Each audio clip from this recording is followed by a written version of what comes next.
Welcome to the Notion of You.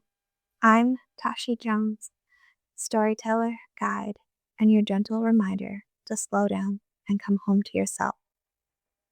If you're listening while folding laundry, driving, cleaning up toys, or even just sitting at your desk with 47 million tabs open, take a breath with me before we do anything else. A slow inhale and an even longer exhale.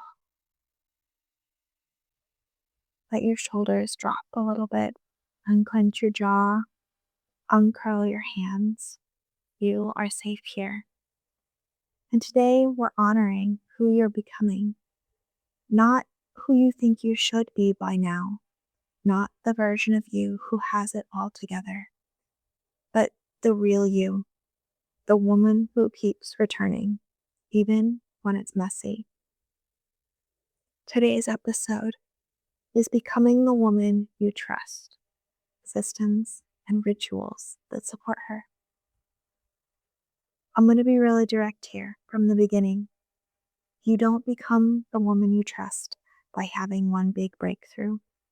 You become her by building a life that makes it easier to stay with yourself.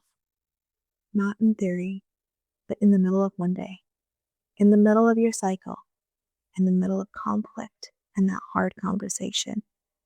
In the middle of that day where nothing goes the way you planned. That's what we're talking about today. The systems and rituals that actually support self-trust in real life. So yes, we're going to talk about Notion.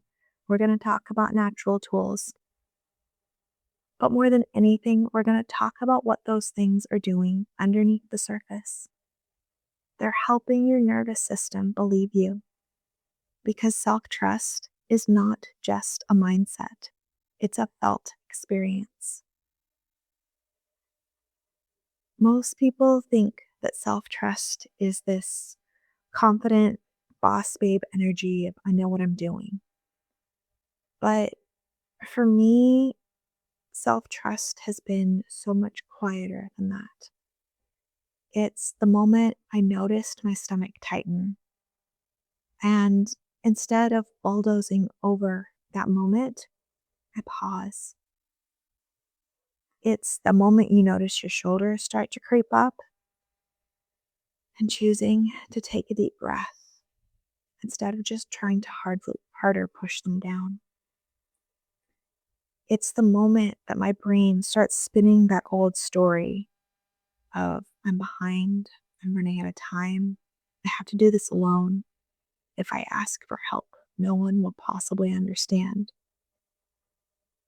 But instead of letting that story drive the bus, I come back to my body and remind myself that I am safe because I am. I want to say something that's going to sound a little confrontational, but I mean it with love. Most of us aren't struggling because we don't know what to do. We're struggling because we don't feel safe enough to do what we know. We don't feel safe enough to rest. We don't feel safe enough to say no. We don't feel safe enough to slow down. We don't feel safe enough to be seen. We don't feel safe enough to be inconsistent and keep going. So we cling to control, productivity, being the good one. We cling to the version of ourselves that performs wellness instead of embodying it. And then we wonder why we don't trust ourselves. Because your body is always tracking the question, do you stay with me or do you abandon me? And that is what self-trust is. If you've been listening to this podcast for a while, you know that this is a theme I come back to again and again. Self-trust is built in the return. So here's the framework that we're going to go through today. If you want to become the woman you trust, not just in your journal, not just in your intentions, but in your everyday life, you need 3 different support layers. Regulation for your nervous system, rituals to anchor yourself and bring you back, and systems that structure and reduce the friction and decision fatigue. So let's break these down. Layer one is regulation, because self trust starts in your body. If your nervous system is in fight or flight, you won't make self trust choices consistently because your body is prioritizing survival over alignment every single time. So, that first question is not what's the best routine or the best planner or the best strategy. The first question is, can my body feel safe enough to choose? When you are regulated, you can hear your intentions, you can tolerate some discomfort, you can say no without spiraling, and follow through without punishment, and start again without shame.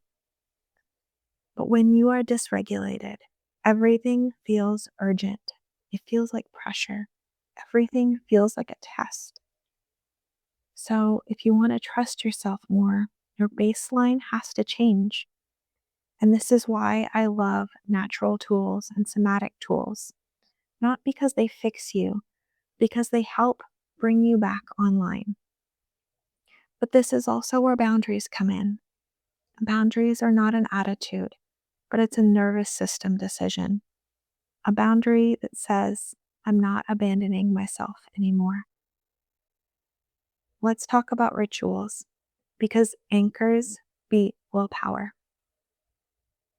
A ritual is different than a routine, because a routine can become another stick you can use to beat yourself up with. But a ritual is an anchor you return to. This is where you need a bit of a permission slip. It's not 20 habits, but 2 or 3 anchors. Because the woman you trust is not the woman who does the most, but she's the woman who keeps returning. So these rituals should be simple, repeatable, fast enough to get you through your hardest moments, and strong enough to shift your state. So some examples are hands on your belly with 3 slow breaths, putting your legs up the wall for 10 minutes without your phone, taking your bare feet and putting them actually on the earth outside, journaling an honest sentence, opening up your anchors page and choosing one thing, an oil blend that you associate with safety and steadiness, a closing ritual to end your workday, a transition ritual between the different roles in your life, like mom versus work versus partner. Rituals are how you teach your body, I know how to come back. And here's the big truth. If you don't have a way to come back, you will keep starting over from scratch. And this is why so many people feel like they're constantly resetting, not because you're broken, but because you don't have an anchor. And then structure, because it protects your energy. So we talk systems. And this is the part where some people get weird because they think systems means rigid and overstructured and robotic and no spontaneity. But in my world, a good system is not a cage, it's a container. It makes it easier to be the version of you that actually likes being. A good system reduces decision fatigue. It reduces that where do I even start moment. It reduces the mental load. When you reduce that mental load, you create more capacity so you can show up with more presence, more softness, more patience, more honesty. So the question becomes, what systems support the woman I am becoming? Not what makes me most productive, because those are not the same thing. I want you to think of an area of your life that you don't trust yourself. It could be where you keep overcommitting, procrastinating, or you lose yourself in the role, or you abandon your body, or you keep saying yes when you mean no. You keep starting and stopping something. Now ask yourself 3 questions. What does my nervous system do right before I break the trust with myself. It could be I get tight or numb or speed up, or does my breath get shallow? The second is what ritual could bring me back in under 5 minutes. One tiny anchor, one tiny return. And the third question is what kind of system could remove the friction so the right choice is easier? Maybe it's a page or a reminder or a template or a checklist or an overwhelm menu. This is how you build a life that supports self-trust. You can build this in Notion in literally 10 minutes. Your self-trust anchors page. Add 3 sections: your regulation tools, which is listing your body first. Some examples could be the deep belly breaths, legs up the wall, bare feet on the grass, a shower, slow breathing, prayer, scripture, whatever anchors you spiritually.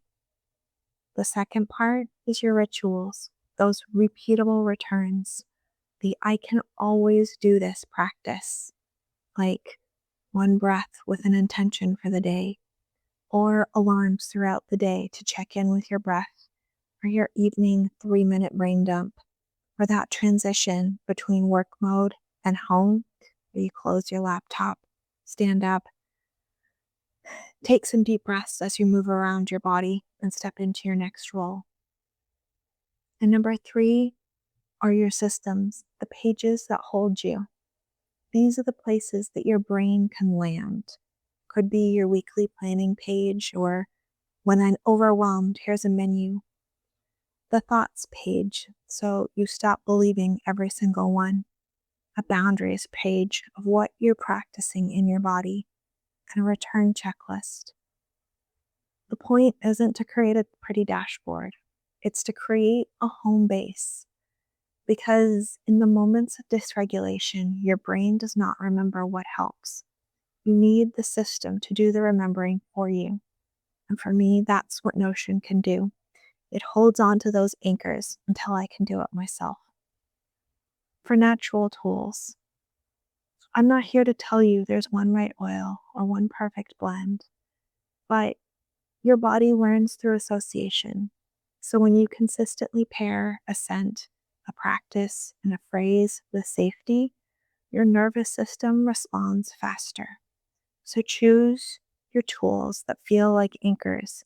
Keep them simple, because what matters here more is consistency, not complexity. Your goal is not to collect tools, but to create a pathway back to yourself. So let's do a short integration practice together. Wherever you are, take one big deep breath.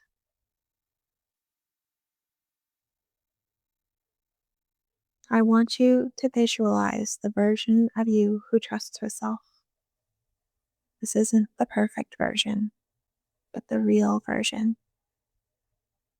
What does that version of you do most days to support herself? What does that version of you stop doing? What does she protect? What does she return to when she's off? Now ask her, what are her 2 to 3 anchors? Write them down, say them out loud, put them in your phone, Notion. Here's the part that makes it self-trust. Pick one anchor to practice this week as a promise. I want to end today by bringing you back to a quote I want you to carry with you. You are already becoming the woman you trust. You don't have to earn her. You don't have to hustle your way into her. You practice your way to her, one return at a time. If you want a deeper container for this, something that gives you self-trust coaching, journal prompts, nervous system resets, and natural tools you can integrate into daily life, I created the Burnout to Alignment framework for exactly that. It's a doorway back to yourself, not a makeover or productivity system, but a return. If this episode landed, go check it out. And if nothing else, take this with you today. Choose your breath. Choose one anchor, one tiny return. That is becoming. I'll see you in 2 weeks with the start of season 3. We're going to take this deeper.